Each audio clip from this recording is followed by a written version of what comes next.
पहिरियों सुवालु आहे, शाह लतीफ़ जे दास्तान लैला चनेसर में चनेसर जी ज़ात कहिड़ी हुई? त इन जो सही जवाबु आहे दासड़ो। किस्सो गुले ख़ानदान कहिड़े लेखक सिंधीअ में तर्जुमो कयो आहे? त इन जो सही जवाबु आहे आख़ूंद लुत्फ़ुल्लाह। आख़ूंद लुत्फ़ुल्लाह गुले ख़ानदान किस्से खे सिंधीअ में तर्जुमो कयो। शमसुद्दीन बुलबुल कॾहिं ॼाओ हो? त इन जो सही जवाबु आहे 1857 ईस्वीअ में। तजरीदी नज़म जो मशहूरु शाइर केरु आहे? त इन जो सही जवाबु आहे मलक नदीम। मलक नदीम तजरीदी नज़म जो मशहूरु शाइर आहे। इबियात सिंधी किताब में कंहिंजी शाइरी मौजूदु आहे? त इन जो सही जवाबु आहे ख़्वाजा मोहम्मद ज़मा। सवा नही सिंधी अदब जो मुतालियो हिन मौज़ूअ ते कहिड़े स्कॉलर PhD कई आहे?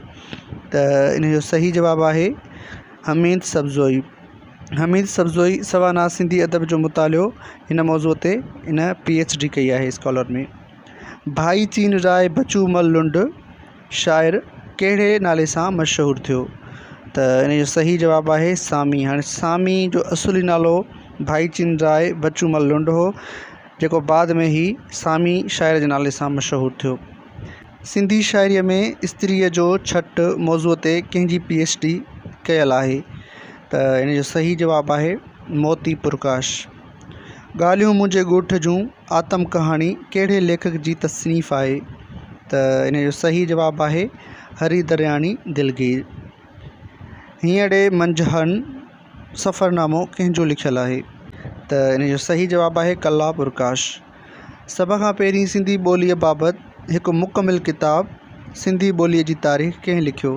सिंधी ॿोली जी तारीख़ किताबु आहे, पुछे थो त इन जो लेखक केरु आहे? त इन जो सही जवाबु आहे भेरूमल चंद अडवाणी ऐं हीअ सिंधी जी ॿोली बाबति मुकमिल किताबु आहे। इल्मु लसान ऐं सिंधी ज़बान कंहिंजो लिखियलु किताबु आहे? त इन जो सही जवाबु आहे प्रोफेसर अली नवाज़ जतोई। हमाद जमालीअ जो कहिड़े समय हुकुमरान बाबति दाइया बैत मिले थो? त इन जो सही जवाबु आहे ॼाम तमाची। रज़मिया शाइरीअ जो मौज़ू कहिड़ो हूंदो आहे? त इन जो सही जवाबु आहे जंग ऐं झेड़ो। रज़मिया शाइरी जो जेको मौज़ू हूंदो आहे उहो जंग ऐं झेड़ो हूंदो आहे। शाह लतीफ़ जी हयातीअ में कहिड़े सूफ़ी बुज़ुर्ग जी शहादत थी? त इन जो सही जवाबु आहे शाह इनायत शहीद रहमतुल्लाह अलैह। शाह लतीफ़ ठटे में कहिड़े आलिम वटि अची रही कचहरियूं कंदो हो? त इन जो सही जवाबु आहे मख़दूम मोइन ठटवी। सिंधीअ में पहिरियों तबज़ात नाविल कहिड़ो लिखियो वियो? त इन जो सही जवाबु आहे दिलाराम। सिंधीअ में पहिरियों जेको तबज़ात नाविल हो उहो दिलाराम लिखियो वियो। ऐं जेकॾहिं इहो सुवालु अचे त सिंधीअ में सभ खां पहिरियों जेको तर्जुमो कयल सिंधी नाविल हो उहो कहिड़ो हो? त उन जो सही जवाबु थींदो रासीलास। जंब गुज़ारियुमि जिनसी जो लेखक केरु आहे? त इन जो सही जवाबु आहे GM सैयद। GM सैयद लेखक आहे जंब गुज़ारियुमि जिनसी जो। ठीकु आहे, हिकु किताबु आहे। इब्राहिम मुंशी ज़ात जो केरु हो?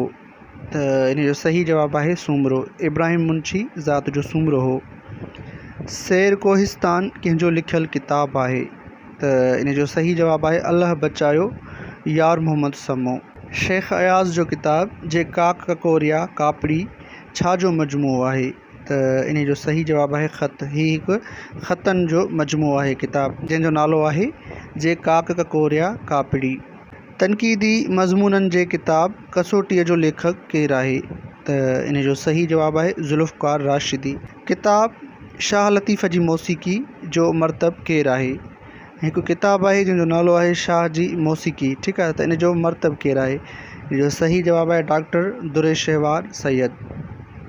शाह लतीफ़ कहिड़े सुर में वगंद फ़क़ीर जो ज़िक्र कयो आहे?